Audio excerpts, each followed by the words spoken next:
Bonjour à tous. Est-ce que vous m'entendez correctement? Je vous invite à faire signe dans le chat si jamais le son est bon, si la vidéo est bon, si les cheveux sont bien mis. Euh, Magnifique. C'est magnifique. Ça a de fonctionner. C'est un bon début. Alors, on va commencer alors donc ce webinaire. Juste pour commencer, pour rappeler un peu à tout le monde, le webinaire est enregistré, celui qu'on est occupé à faire, et il vous sera tous envoyé par mail par la suite. Comme ça, vous pourrez le re-regarder si jamais vous devez quitter en plein milieu ou autre.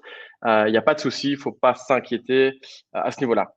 À droite de votre écran, vous aurez plusieurs onglets. L'onglet chat, là où vous êtes occupé à répondre à l'instant. Il ne faut pas hésiter à interagir et voilà, que ce soit un peu dynamique. Si vous avez des questions que vous voulez que je pose à nos invités, il y a un deuxième onglet qui est l'onglet questions. Vous les posez dedans, vous pouvez même voter pour les questions. Et moi, au moment venu, dans la dernière partie du webinaire, je vais les poser.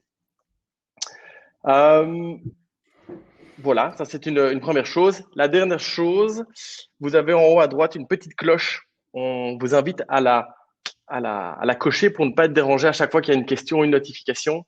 Et ça sera plus facile de suivre le webinaire pour vous. Alors là, on va vraiment commencer. Donc aujourd'hui, on va recevoir donc deux intervenants. On a David Tropea et Michael Philippard qui sont invités. Je vais les laisser se présenter. Donc David, est-ce que tu peux te présenter? Oui, bonjour, David Tropem-Gelzi. Donc voilà, je suis directeur de chez Castel Management, agence de gestion locative ici située sur XL depuis quelques années maintenant. Ici, j'ai rejoint l'équipe au mois de septembre 2018. Donc voilà, nous occupons de la gestion locative pour différents propriétaires sur Bruxelles principalement. Magnifique. Michael. Bonjour, moi c'est Mickaël, je suis le fondateur et CEO de Smoovin. Et Smoovin, c'est une application qui s'adresse aux gestionnaires de biens immobiliers pour leur permettre de se simplifier la vie.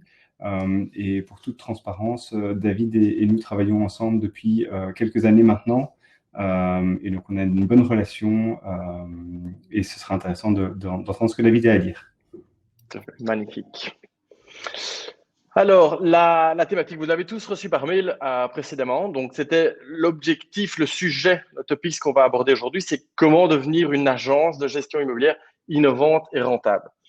L'ordre du jour, donc les différentes questions que je vais poser à Michael et David, sont donc, comme vous pouvez le voir à l'écran, quel a été l'impact du Covid sur les activités, quels sont les gros challenges qu'ils rencontrent qu'ils rencontrent dans la profession, qu'est-ce qu'ils ont mis en place pour faire face à ces challenges. Et ensuite, on va rentrer un peu plus dans la gestion et on va décomposer la gestion locative et quelle partie on peut améliorer et comment. Et ensuite, on va vraiment rentrer plutôt de quels sont les outils qui peuvent aider dans tous ces challenges, ces différents points dans la gestion. Donc, je vous propose de directement plonger dans le sujet. Et on va commencer donc par la question un peu plus générale qui est quel est l'impact qu'a eu cette crise, ce Covid, sur les activités. Et dans ton cas, par exemple, David, qu'est-ce qui s'est passé? Qu'est-ce que tu as ressenti? Explique-nous tout. Bon, en fait, nous, c'est bien simple, rien n'a changé. Nous, ça ne nous a pas du tout impacté. Tant qu'on a des locataires, on a du boulot. Donc, nous, il y a de ça plus ou moins un an, on a décidé de passer au mode sans papier. Donc, tout est déjà digitalisé. Donc, les seules adaptations que nous avons dû faire, c'est juste de travailler de chez soi. Mais nous avons utilisé la vidéoconférence. La Dropbox, nous l'utilisions déjà. C'est quelque chose qui nous permet d'avoir les documents tous en ligne à portée de main. Donc voilà, nous comparé au courtage, les visites ils avaient dû s'arrêter. Nous, il y a absolument rien qui s'est arrêté en fait. À la limite, on avait presque plus de boulot parce que les gens étaient plus chez eux, donc ils se rendaient plus compte de petits soucis qu'ils avaient dans leur appartement. Ils nous en faisaient part. Si possible, on envoyait quelqu'un. Sinon, on attendait. C'était jamais très urgent. Donc nous, Dieu merci, ça nous a vraiment pas du tout impacté. Bien au contraire. Ok, très très bien. Michael, si toi tu pouvais un peu faire un ressenti Mais général à ce niveau-là, qu'est-ce que on a tu vu peux dire? deux choses dans nos clients. C'est des clients comme David et Tropec, David chez Castle Management qui étaient déjà très digitalisés. Et donc, on a vu que ça s'est passé de manière très fluide. Après, on a vu des personnes qui se sont retrouvées dans des situations un peu plus compliquées parce que pas encore digitalisées. Et c'est pas facile de travailler chacun de chez soi quand on n'a pas les documents, quand on n'a pas le matériel pour le faire. Donc, on a vu quand même pas mal de demandes à ce niveau-là de notre côté, des gens qui se disent, ah, on est obligé de se digitaliser, comment est-ce qu'on fait, par où on commence? Et donc, voilà. Plutôt positif pour nous aussi dans la gestion de notre activité. Ok, très bien. David, dans le cas de ta fonction, donc de la gestion locative, il y a deux facettes. Il va y avoir la relation que tu as avec ton client et la relation que tu as avec le locataire en question. Et ni l'un ni l'autre ont vraiment changé ou tu as malgré tout senti un petit challenge par rapport à l'un ou l'autre? Non, non, parce que déjà avant, par exemple, même pour la signature de nouveaux contrats, on fait ça à distance.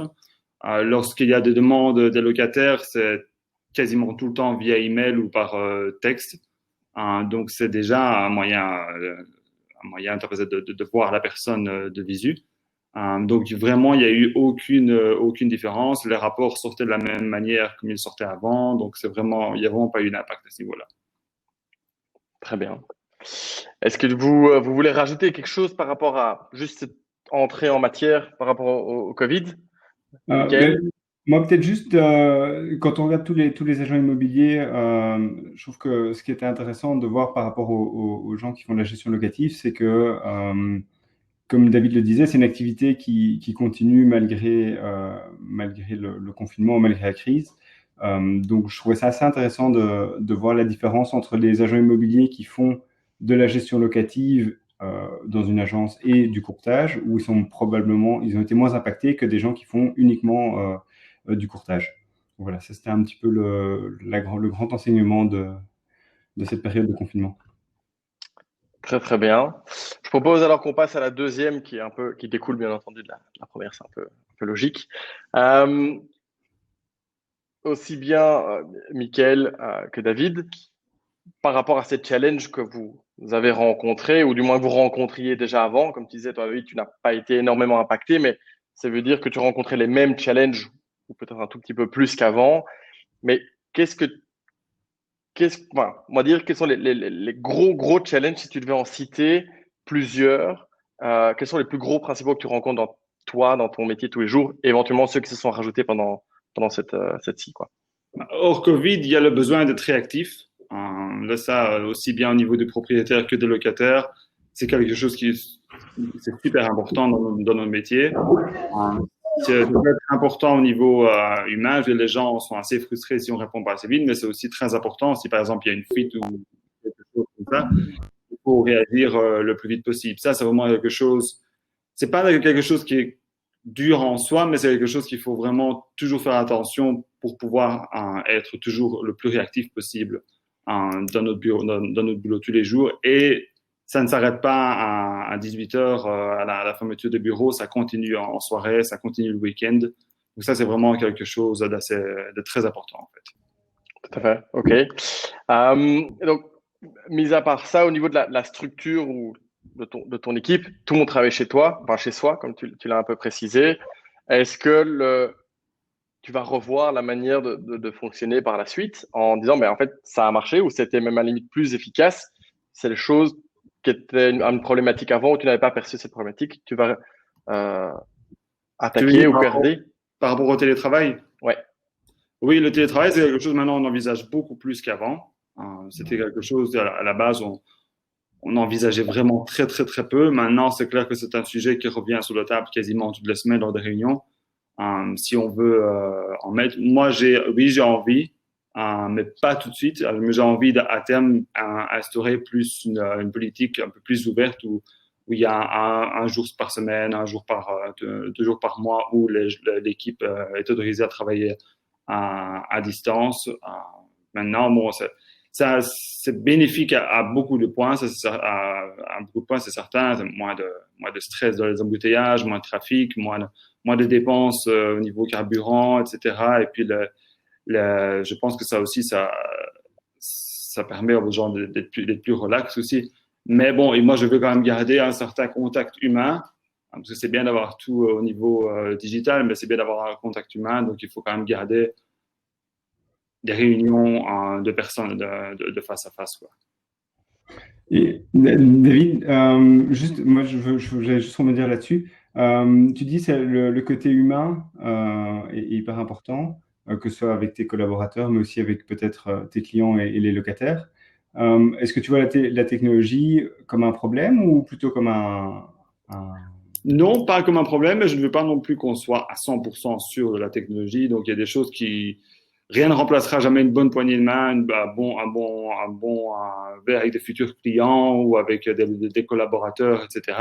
Donc ça ne sera jamais remplacé par la technologie. Et afin de garder aussi une dynamique au sein du bureau, je pense qu'il est très important aussi de se voir face à face, quoi. Donc c'est pour ça qu'on ne peut pas se dire on va faire du télétravail tout le temps maintenant, mais c'est clair qu'on peut envisager cette option où il y a des jours où on est en télétravail. Ok. Michael, toi, au niveau des gros challenges, si tu devais en résumer dans la même logique. Si je regarde le challenge au niveau des gestionnaires de biens, moi je trouve qu'un des gros challenges, c'est de comprendre ce qui apporte vraiment de la valeur à leurs clients. C'est quoi qui fait qu'ils gardent leurs clients et c'est quoi qui fait euh, et que ce sont des bons gestionnaires immobiliers. Et de trouver comment on passe plus de temps à faire cette activité-là. Et je pense que c'est les relations, les conseils qu'on peut donner en tant que gestionnaire, que ce soit sur l'entretien du patrimoine, le choix des locataires, les décisions d'investissement potentielles, versus ce qui est nécessaire pour assurer la gestion locative, mais qui, in fine, n'est pas avec une grosse valeur ajoutée. Je pense à des tâches très administratives, à des tâches très répétitives. Donc, pour moi, ça, c'est un gros challenge dans la profession, c'est de se libérer du temps pour faire des tâches qui apportent de la valeur à leurs clients. Ouais, c'est comme le décompte de charges, par exemple, c'est quelque chose qui prend énormément de temps, ou le décompte de charges ou les rapports. Ben ça, c'est sûr que c'est quelque chose qui peut être digitalisé à 100%, qu'on n'a pas besoin de contact humain, je vais dire, hein, pour faire un décompte de charges et pour retirer un rapport. Et ça, c'est quelque chose qui est qui prend énormément de temps. Et ça, je veux dire, ça peut être un des challenges aussi qui clairement va être révolutionné avec la nouvelle technologie, quoi. Mais donc, dans ton cas, David, un des gros challenges, c'est garder une proportion humain et technologie, un bon équilibre entre la technologie et l'humain, on va dire, Exactement pour ça, avoir oui. une fonction. Ok, très très bien. Est-ce que vous voulez rajouter quelque chose par rapport à ces challenges? Non? Alors on va passer directement. Pas pour moi. Magnifique. Bah, je suis déjà passé à la question 3. On a cité toute une série de challenges, de problématiques sur lesquelles vous faites face. Et là, on va un peu plus rentrer dans le détail. Dans ton cas, David, euh, tu avais déjà cité au tout début quelques petites implémentations que tu avais faites, mais on va ici les reciter. Qu'est-ce que tu as mis en place pour faire face à toutes ces challenges euh, que représente la gestion et puis qu'a représenté le Covid? C'est quoi que vous avez mis en place pour faire face à tout ça, dans ton équilibre, justement, Par rapport aux outils technologiques, tu veux dire, c'est ça? par exemple, oui. Ben oui, par rapport aux outils technologiques, je pense qu'il est nécessaire de former déjà tout le monde, toute l'équipe à la parfaite utilisation des outils, quoi, parce que si la technologie c'est bien, mais il faut vraiment que tout le monde l'utilise de la même façon, qu'il y ait une certaine continuité. Et ça, je pense que c'est super important que tout le monde soit formé, que les nouvelles recrues qui commencent soient formées au même titre et qu'à la moindre mise à jour, moindre modification, tout le monde soit au courant, tout le monde l'utilise. Et clairement, la communication aussi est très importante aussi ici. S'il y a quelque chose qui ne fonctionne pas ou qui fonctionne ou on n'avait pas trouvé la fonctionnalité, il est clair qu'il est bien de la partager et de voir comment elle peut être utilisée à bon escient, quoi. Donc ça, c'est clair que la formation de l'équipe, c'est super important. C'est vraiment quelque chose de primordial. Très bien. Tu avais parlé au tout début que tu avais mis en place Dropbox. Tu vas nous expliquer pourquoi tu as mis ça en place. Et puis, Michael l'a précisé, tu utilises Smoovin aujourd'hui.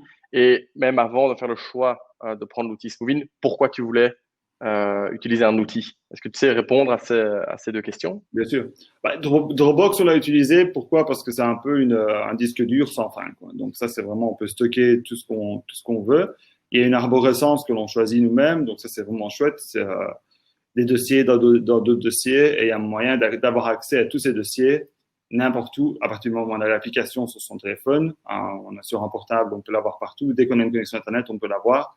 Et ça, c'est vraiment super important parce qu'il arrive qu'on soit à des rendez-vous ou qu'on soit loin du bureau et qu'on ait besoin de sortir un bail ou de sortir un état des lieux ou des informations en particulier et au-delà du bout des doigts. Pour ça, Dropbox a été, c'est vraiment génial. C'est un outil qu'on utilise constamment, tous les jours. Et en ce qui concerne Smoovin, je pense qu'afin d'avoir vraiment une vue d'ensemble globale et une vue aussi bien d'ensemble que mais sur des éléments très précis aussi, de voir le statut du portefeuille. Moi, j'avais envie d'avoir un logiciel qui me permettait d'avoir d'un coup d'œil comment se passait mon portefeuille. Et grâce à Smoovin, ça, j'ai eu avec des tableaux, avec des graphiques. Donc, c'est vraiment très clair, très précis. Et ça améliore aussi notre productivité dans le sens où la recherche d'informations est très rapide. Et encore une fois, elle est au bout des doigts, quoi. Donc, ça rejoint un peu la même chose que la Dropbox, quoi. Donc, c'est vraiment super utile, quoi. Et aussi, c'est un design assez simple. Ça aussi, on voulait parce que il y a d'autres options, mais c'est très difficile, c'est très compliqué, c'est pas du tout intuitif. Tandis que Smoovin, pour ça, c'est très facile d'utilisation. Et ça, c'était super important parce que on veut former les gens, mais en même temps, s'il y en a un produit encore plus facile, c'est encore mieux. Tout à fait. Dans ton cas, Michael, toi, tu as discuté avec énormément aussi bien des agents immobiliers d'un côté, des propriétaires d'un autre. Et est-ce que tu sais quels sont les processus ou autres qu'ils ont mis en place pour justement un peu solutionner leurs problématiques? Dans ton cas aussi, par exemple, pour contacter tes clients, tu as dû mettre des solutions en place. Fondamentalement, on va se retrouver avec David. Mais est-ce que tu peux nous en dire un peu plus à ce niveau-là? Oui, sur ce qu'on constate, c'est que, et David l'a très bien dit, c'est que ce qui est important, c'est d'avoir accès à l'information quand il en a besoin. Dans ces challenges, quand il parlait tout au début, il mentionnait la réactivité. Et je pense que pour être réactif, il faut il faut avoir l'information. Parce que si la première chose qu'on doit faire, c'est de commencer à chercher, à creuser, on perd beaucoup de temps et quand finalement on trouve l'information, c'est peut-être plus le bon moment, c'est trop tard, on a perdu le bon moment. Donc je dirais, quand on regarde ce que nous on essaie de faire chez Smoovin pour nos gestionnaires ou propriétaires, c'est que l'information soit là, elle soit claire et qu'il puisse être réactif. David mentionnait euh, que les décomptes de charges, que les rapports, ça prend beaucoup de temps. Mais quand un propriétaire appelle et dit mais j'aimerais bien savoir comment ça se passe sur mon patrimoine, il n'a pas envie d'attendre une semaine ou 3 jours le temps que quelqu'un commence à rassembler toute l'information. Ça me paraît évident que la réactivité, c'est quelque chose d'essentiel. Et c'est quelque chose qu'on met en place aussi en interne chez Smoovin avec d'autres outils, parce que c'est pas la même chose, mais que ce soit des CRM ou autres, pour nous, c'est hyper important. Très, très bien. Dans un ancien webinar, le dernier webinar qu'on a eu, il y avait un retour qui disait que l'agence immobilière digitale, c'était l'agence de demain. Est-ce que dans ton cas, tu es pas mal digital, David, qu'est-ce que tu penses de cette phrase qui avait été dite précédemment? Je suis tout à fait d'accord, ça c'est sûr. Je pense que les agences qui rechignent un peu à adopter les nouvelles technologies sont vouées à rester en arrière, ça c'est certain. Parce que maintenant, on est dans une société où l'accès à l'information est là, il est direct, il est au bout des doigts de tout le monde. Donc je ne vois pas, si on veut avancer, si on veut s'adapter au marché, on est obligé à s'adapter à la technologie. Et tout de suite, on va en arriver à être beaucoup plus digitalisé à toutes les différentes étapes du business, quoi.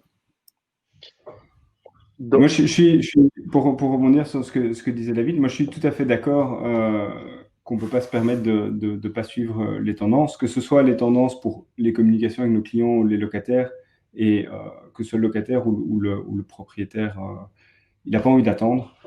Et donc, c'est hyper important d'être digital. Il ne va pas attendre qu'on lui envoie un courrier avec une petite farde. Non, il veut que ça aille vite, il veut qu'il ait des réponses tout de suite. Et par rapport au futur, je pense que le fait la technologie va permettre comme je disais au début, de se concentrer sur ce qui génère de la valeur, c'est-à-dire le côté humain, le côté conseil. Et la technologie doit être un moyen pour y arriver. Et ça va certainement pas remplacer le gestionnaire immobilier, je pense, à terme. Mais par contre, c'est quelque chose qui va pouvoir faire la différence entre deux gestionnaires immobiliers. Le jour où il y a une question de prix ou autre, si un gestionnaire passe, je ne sais pas, je vais dire 10 heures par mois pour la gestion d'un client, ou un autre, il passe 5 heures par mois parce qu'il est mieux équipé, bah forcément, celui qui passe que 5 heures, il va être plus rentable, il va faire plus de business, il va pouvoir avoir des prix plus attractifs, il va pouvoir gérer plus de dossiers, donc il va pouvoir mettre plus de ressources à disposition de ses clients. Donc je pense vraiment que la technologie, dans cette optique-là, c'est vraiment hyper important. Mais clairement, avant Smoothie, nous, on passait littéralement des heures à sortir les rapports tous les 3 mois. C'était vraiment tu parles du rapport financier que tu envoyais à tes clients. Des rapports trimestriels que nous envoyons aux propriétaires, qu'ils soient trimestriels ou mensuels. En fait, c'était quelque chose qui c'était horrible. En fait, ça prenait énormément de temps. C'était une source de stress pour toute l'équipe à la fin du trimestre à chaque fois. Maintenant, grâce à Smoothie, ça, c'est sûr que c'est un truc ça prend 2 minutes, quoi. Donc je vous remercierai jamais assez, les gars. On va pas se cacher. Tu parlais au début, donc tu utilises Dropbox, tu utilises Smoothie pour vous en interne. Tu parlais que la formation était très importante. Et puis, il y a l'autre volet qui est tu vas donc envoyer des liens Dropbox à tes clients et envoyer des documents type que le rapport financier, comme tu viens de le citer. Comment les clients ont perçu cette proposition de technologie, justement? En fait, pour la Dropbox, on n'envoie pas de liens. Ça, comme ça, on télécharge le document et on l'envoie par email comme ça. OK. Donc, c'est vraiment pour vous en interne. Voilà, pour nous en interne, on a tous la même Dropbox et partagée de toute manière. Donc, on se partage jamais les liens. Okay. Par rapport à Smoothie et les rapports, en fait, moi, on a commencé à envoyer les rapports du dernier trimestre 2019. Donc, début janvier 2020, j'ai envoyé le rapport à tous nos clients. Et j'ai téléphoné à tous les clients pour savoir en fait ce qu'ils pensaient de ces nouveaux rapports. Le feedback était à 100% positif en fait. Okay. Tout le monde appréciait, tout le monde était content du fait que ce soit beaucoup plus lisible, beaucoup plus clair, beaucoup plus précis. Et voilà, ça nous a pris beaucoup moins de temps, donc c'était vraiment un win-win pour les deux, quoi. Ok. Michael, dans le cas, toi, tu avais des relations avec des agents immobiliers, les outils et le fait de devoir imposer des réunions à distance et ce genre de choses. Comment ça a été perçu, cette technologie? Ouais. Alors, nous, c'est un cas un peu particulier parce qu'on a recruté des nouveaux collaborateurs pendant la période de confinement. Donc, ça a été assez challenging d'avoir des nouvelles personnes au travers. Et donc, on était déjà bien équipés, que ce soit des outils de messagerie, de réunions digitales. Mais ce qui est important, c'est, comme disait David, c'est comment est-ce qu'on recrée un lien humain à travers la technologie, qui est vraiment pas facile. Et donc, dans ce cadre-là, nous, on a fait toute une série d'activités collectives digitales, que ce soit on faisait des pauses café virtuelles, on faisait des réunions plus régulièrement. Donc, on se mettait des challenges pour partager des informations, donc, pour essayer de relancer des discussions qu'on peut avoir justement à la machine à café. Voilà. Ok, très très bien. Je propose qu'on passe à la question d'après, sauf si vous avez quelque chose à rajouter. Magnifique. Dans la quatrième étape, on rentre vraiment plus, on va décomposer maintenant plus la gestion locative. Il y a beaucoup de personnes qui disent, j'ai pas envie de me lancer dans la gestion parce qu'ils n'ont pas de notion de ce que ça représente comme démarrage, comme process pour démarrer ça, ou ceux qui font de la gestion et qui voudraient passer à l'étape supérieure, de dire maintenant je veux devenir un gros gestionnaire entre guillemets ou un plus gros gestionnaire. Pour toi, David, c'est quoi les étapes clés pour se lancer ou simplement améliorer sa gestion locative? Déjà, je pense que premièrement, il faut se poser la question, est-ce qu'on a le profil pour être un gestionnaire? Et ça, c'est clair que c'est pas donné à tout le monde. La gestion, c'est vraiment un métier à part entière. Il faut être quelqu'un de patient, de super organisé, de réactif. Il faut savoir offrir des solutions. Parce que c'est vraiment de ça, c'est vraiment ça que nos clients attendent. Ce sont des solutions, des suggestions. Et ça aussi relève du côté humain. Donc, il faut vraiment parler avec la personne, trouver des solutions, parce que bon, le gestionnaire, c'est pas seulement quelqu'un qui s'occupe de l'administratif. Nous, quasiment tous les jours, on se rend sur place et on va soit rencontrer des locataires, soit on va voir les entrepreneurs, parce que ça, c'est une très grosse partie de notre métier aussi, c'est qu'on doit rencontrer les entrepreneurs lorsqu'il y a des interventions à faire, lorsqu'il y a des rénovations à faire, des gros travaux, etc. Donc ça, il faut avoir un certain contact avec les gens. Ça, c'est vraiment la première étape, c'est vraiment se poser la question, est-ce qu'on a le bon profil type ou est-ce qu'on peut s'entourer de bonnes personnes, je vais dire. Ça, c'est la première chose vraiment à se poser la question, parce qu'en fait, on apporte vraiment une plus-value. Je pense qu'on apporte vraiment une plus-value auprès des propriétaires, car en engageant un gestionnaire, le propriétaire se défait de toute, je ne vais pas dire responsabilité, mais de toute inconvénience, quoi. C'est vraiment très, il n'a plus rien à faire. Nous, on reste le point de contact entre le locataire et le propriétaire. Donc, c'est vraiment, il y a que nous qui sommes là. Le locataire ne parle jamais au propriétaire et le propriétaire ne parle jamais au locataire. Donc, ça, c'est vraiment très important. Comme je disais, il faut être super patient parce que bon, il y a des demandes qui sont un peu farfelues, aussi bien des locataires que des propriétaires. Donc, il faut vraiment apprendre à traiter chaque demande avec de la patience, quoi. Ça, c'est vraiment le plus gros point. Ensuite, à partir du moment où on a ça, ben, c'est un peu comme dans tous les métiers, quoi. En tant que gestionnaire, il faut essayer de nouer des liens. Nous, on a des relations assez privilégiées avec des agences immobilières, avec des agences de courtage, qui nous apportent des apporteurs d'affaires et vice versa. Donc, c'est assez, on a de bonnes relations qui nous permettent encore à l'heure actuelle de développer notre portefeuille immobilier. Ensuite, il y a du networking, comme tout le monde, comme dans chaque métier un peu. Le networking est une partie intégrante de tous les métiers. Donc, ça aussi, encore, ça rejoint le côté humain, quoi, parce que ça, c'est pas une application qui va vous permettre d'aller rencontrer le promoteur du coin ou le promoteur d'un gros projet immobilier. Ça, il va falloir un peu, il faut sortir, il faut voir, il faut rencontrer les gens, quoi. Ce sont pour moi les étapes les plus importantes. Il y a aussi, il faut être prêt à répondre aux questions, si ce soit à niveau légal. Donc ça, nous, par exemple, on a un département légal qui est là à chaque fois pour répondre à nos questions, parce que tous les jours, on peut signer des documents assez importants, que ce soit des baux, des conventions, etc. Et ça, il faut être sûr que ce soit valable aux yeux de la loi, parce qu'après, c'est notre responsabilité qui est en jeu. Donc ça, c'est vraiment aussi quelque chose de très important. Moi, Vas-y. Oh, pardon, David. Je pensais que tu avais. Non, ce que je voulais dire par rapport à se lancer dans la gestion, je pense qu'effectivement, comme David le disait, le fait de vouloir le faire, c'est hyper important. Et puis, directement, bien penser à ce que ça va impliquer en termes de charge de travail, en termes de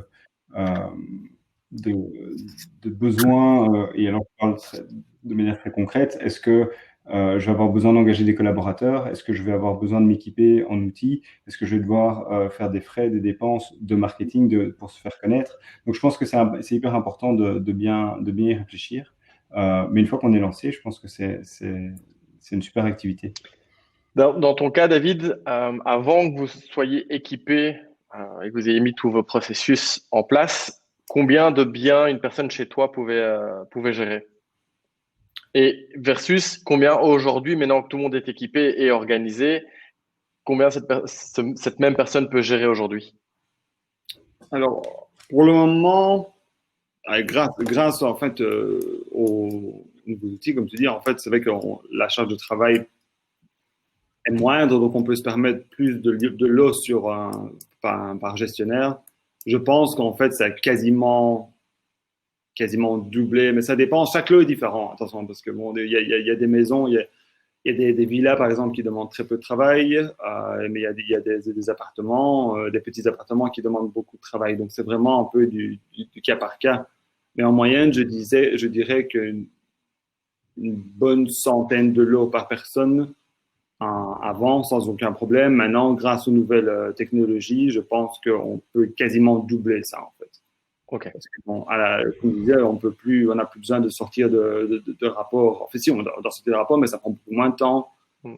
Les communications sont instantanées, donc c'est vraiment, ça a vraiment doublé, quoi, je pense. Maintenant, bon, Case Management est assez jeune, donc on n'a pas connu le temps des fax et des papiers, donc ça va encore, ça. Donc à ce moment-là, à mon avis, c'était encore pire. Mais bon, là maintenant, c'est vrai que on peut déjà se permettre à mettre pas mal de propriétés par un gestionnaire. Très, très bien. Michael, est-ce que tu as quelque chose d'autre à rajouter par rapport à la question? Non, je comprends et par rapport à ce que David disait, où il peut quasiment doubler la productivité des gens qui travaillent avec lui, ça m'étonne pas vraiment en fait quand je regarde le temps qu'on peut passer sur des activités qui au final rapportent peu de valeur, que quand on dit ben, vérifier que les loyers sont bien rentrés, envoyer un rapport qui est en fait juste aller récupérer toute l'information et les mettre dans un beau tableau. Mais je peux comprendre que si on fait ça tout manuellement, ben, ça prend beaucoup de temps, il y a des risques d'erreur, puis on doit corriger, puis après, il faut vérifier. Donc, donc ça m'étonne pas vraiment que quelqu'un qui s'équipe bien, et je pense que dans les années qui vont venir, il y aura encore plein d'innovations qui vont arriver pour rendre la vie encore plus simple aux gestionnaires de biens. Donc, je pense que les 200 biens que mentionnait David, ça pourrait encore même augmenter Oui, bien sûr. Oui. l'équipement bien. Très, très bien. Je propose qu'on passe à la question suivante. Vous avez un peu tous les deux cité tout au cours de ces différentes questions. Fondamentalement, vous vous êtes équipé d'outils, que ce soit Dropbox, que ce soit les logiciels pour faire les réunions à distance, que ce soit Smoothin dans ce cas-ci. Et c'est un peu la question que reprend, j'arrive à la question, que beaucoup de personnes se posent, c'est de dire, OK, des outils, il y en a plein, mais c'est comment on choisit un bon outil? Comment on sait que c'est l'outil qui nous convient? C'est quoi les critères que toi, tu as choisi en disant je veux Dropbox et pas iCloud ni Drive, je veux Smoothin ou pas un autre, etc., etc. Quelles sont vos manières de sélectionner les critères? Moi, j'avais un seul critère, et c'est la simplicité, en fait. La simplicité, et oui, c'est ça, parce qu'en fait, à partir du moment où c'est simple, ben, la productivité en découle, il y a moins de stress, il y a moins de frustration, et c'est vraiment ça, pour moi, c'est ça qui est primordial, en fait, parce que bon, des solutions, il y en a, mais beaucoup sont très complexes, Mm. hein, et moi, c'était vraiment la simplicité, et oui, c'est vraiment ça, et Soulvin, en fait, et pour ça, je ne vais pas à me plaindre, et Dropbox aussi, c'est vraiment très simple, en fait, ça demande jamais une étude un peu très profonde pour savoir comment la Dropbox fonctionne en fait. Donc c'est vraiment, pour moi c'était vraiment ça, simplicité. Mais si on veut du détail, on en a. C'est ça aussi. Il faut avoir quand même l'option par exemple, un rapport. Quand on veut nous sortir un rapport à partir de Smoothin, il faut qu'il soit aussi détaillé que l'on veut en fait, ou que le propriétaire le veut. Et ça c'est aussi très important. Donc il faut que ce soit simple d'utilisation, mais très complet aussi. Donc c'est vraiment, ce sont deux choses qui peuvent paraître assez paradoxales, mais en fait ça va de pair. On est obligé que ça aille de pair en fait. OK. Dans ton cas, Mickaël, les outils tu sais comment tu fais pour choisir les outils pour Smoothing dans ton cas? Oui. Je vais répondre à des questions de deux parties. Il y a d'une part, pour moi, un outil qui est bien, c'est un outil qu'on utilise déjà. Et comme dit David, pour qu'il soit utilisé, il ne faut pas que ce soit trop complexe. Donc déjà, quand on regarde chez Smoothing, on utilise euh, beaucoup d'outils. Et on a comme philosophie de dire on prend plusieurs outils et chaque outil pour un besoin bien spécifique. Donc on va avoir un outil pour faire les réunions en ligne, on va avoir un outil pour communiquer entre nous. Et on n'essaie pas de trouver un outil qui fait tout et qui au final devient tellement complexe que plus personne l'utilise. Donc ça c'est vraiment hyper important. Et ça se reflète aussi dans comment nous, on développe Smoothie, notre outil, c'est qu'on veut que les gens l'utilisent, on veut que les gens puissent l'utiliser sans avoir besoin d'une formation importante. Donc en quelques heures de prise en main, on est tout à fait opérationnel. Donc ça, c'est hyper important pour nous. Et comme dit David, comment est-ce qu'on fait pour que ce soit le plus simple possible? Ben, on essaie d'identifier c'est quoi les vrais problèmes et les choses qu'on répète beaucoup. Donc on parle des rapports. Ben, quand on dit on fait un rapport avec Smoothing, qu'est-ce qui se passe? On dit à quelle période on veut sur quel sur quel propriétaire. Et puis tout se fait tout seul parce que l'information a été bien utilisée, a été générée en utilisant l'application au quotidien. Donc on essaie de se dire, OK, de se mettre dans la peau de l'utilisateur. Derrière, c'est de se dire, quand je vais l'utiliser, comment est-ce que je fais pour que ce soit utile et que ce soit simple. Donc voilà, ça c'est un petit peu notre approche. Très, très bien. Est-ce que vous avez une autre remarque, enfin une autre conseil ou autre pour choisir un outil? Est-ce que l'origine de l'outil est importante? Est-ce que le fait qu'il soit très automatique ou partiellement automatique? Le service, en fait. Je pense que le service, c'est quelque chose qui est très important. Le fait que si, par exemple, il y a quelque chose qu'on comprend pas ou qu'on ne sait pas faire, le fait que la personne qui est quelqu'un direct là pour répondre à nos questions, ça, c'est aussi super important. Ça rejoint aussi la réactivité de notre domaine. Ben, on s'attend aussi qu'il y ait une réactivité par rapport à l'outil qu'on utilise toute la journée, en fait. Donc le fait qu'il y ait un support, c'est important pour vous. C'est super important. C'est super important. On ne veut pas rester en attente au téléphone ou un email non répondu pendant plusieurs jours. Ça ne va pas, quoi. Donc, pour nous, ça, c'est super important. Ça, je pense que c'est pour beaucoup de monde, en fait. OK. Est-ce que vous voulez rajouter quelque chose sur cette partie-là? OK. Ben, Juste un dernier truc, il ne faut pas avoir peur de tester les choses. Après, ça sert je parle de notre exemple chez Smoothing, il y a plein d'outils qu'on a essayés, on a vu que ça ne nous correspondait pas, que ce n'était pas utile pour nous. Voilà, on les utilise plus. Généralement, les outils modernes, il y a toujours des périodes de test. On peut toujours essayer un mois ou même en payant et puis on se dit en fait c'est pas quelque chose qui nous convient, on a trouvé quelque chose de mieux sur le côté et on change. C'est important de se faire sa propre idée avant de. Ça nous est arrivé juste avant d'adopter Smoothie. Hein. On avait aussi essayé un autre logiciel et on a remarqué que ça ne nous convenait pas du tout, quoi. Donc c'est sûr que le try and error, c'est quelque chose qui c'est constant en fait dans notre boulot, quoi. À la limite, ça permet de savoir exactement ce que vous voulez, parce qu'il y a des choses, tous les logiciels ne sont pas les mêmes, chacun fait des choses mieux, etc. Et au plus vous testez, au plus vous savez exactement vers quoi vous voulez vous. Exactement. Il y a des choses que l'autre logiciel peut faire, mais que c'est pas nécessairement important. Mais par contre, les choses qu'on a vraiment besoin, ben, ça ne le fait pas super bien. Donc, ça sert à rien, quoi. OK. Très, très bien. Autre chose? Alors, je passe à la dernière partie qui est donc les questions et les réponses. Je vous avais expliqué au début qu'à droite, vous avez un onglet où il est marqué questions. Si vous avez des questions que vous voulez poser à Mickaël, à David ou aux deux, ben, n'hésitez pas à les poser. Je vois dans un premier exemple ici qu'il y a une question. Je vais la poser, puis je vous invite à tous les deux donner votre avis sur cette question. Donc, est-ce qu'il y a un investissement de départ, prix, formation, pour la mise en place d'un outil de gestion comme Smoothing, par exemple? Et la question aussi, c'est à partir de quand cet outil devient rentable.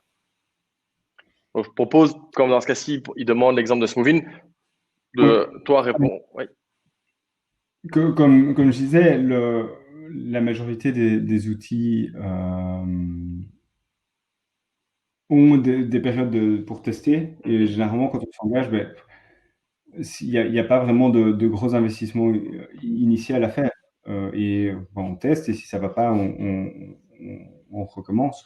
Quand je vois ce que David dit, à partir de quand est-ce que ça devient rentable, si ça permet de doubler la productivité, c'est rentable assez vite. Parce que ce soit en disant je peux me concentrer sur une autre activité, je peux faire plus de dossiers, ou tout simplement, je peux travailler moins. Et en fonction de où on met ses priorités dans sa vie, dans tous les cas, c'est super avantageux.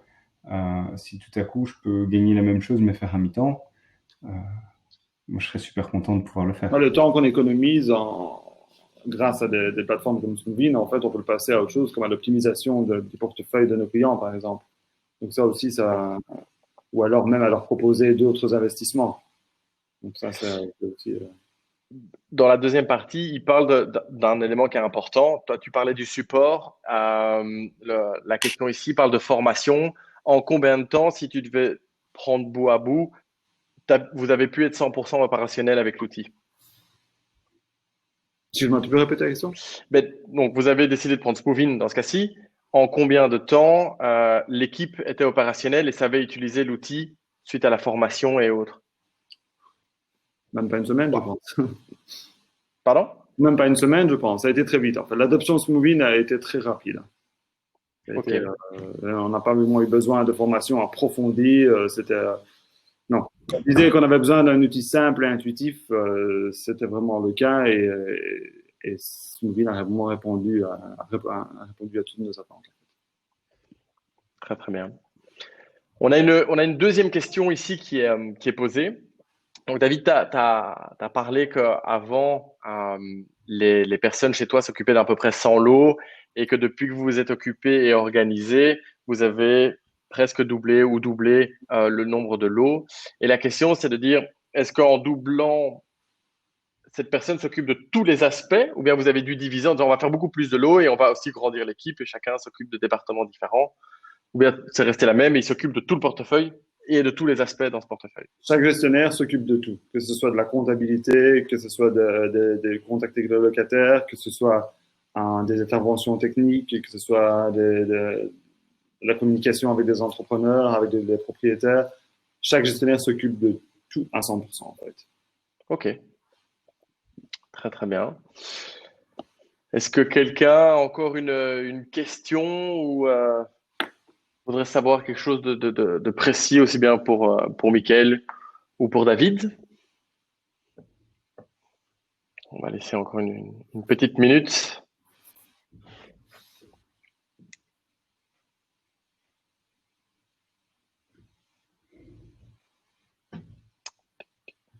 Je ne vois pas. Bon. Ça voudrait dire qu'on a été complet, c'est bien? C'est bien, ouais, vous avez bien répondu.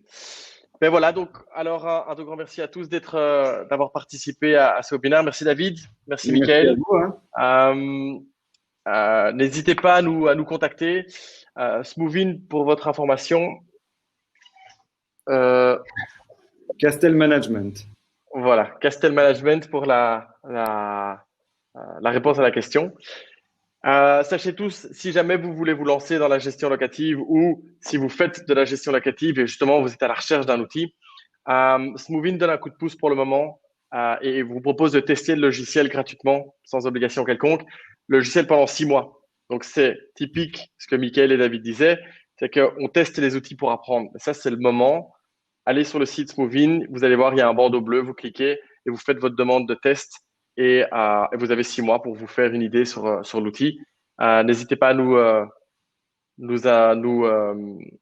à me contacter directement par mail, par téléphone ou sur le site. On rendra en contact. Merci beaucoup, David. Merci, Mickaël. Merci à vous. Passez une bonne fin de journée. Salut. Au revoir.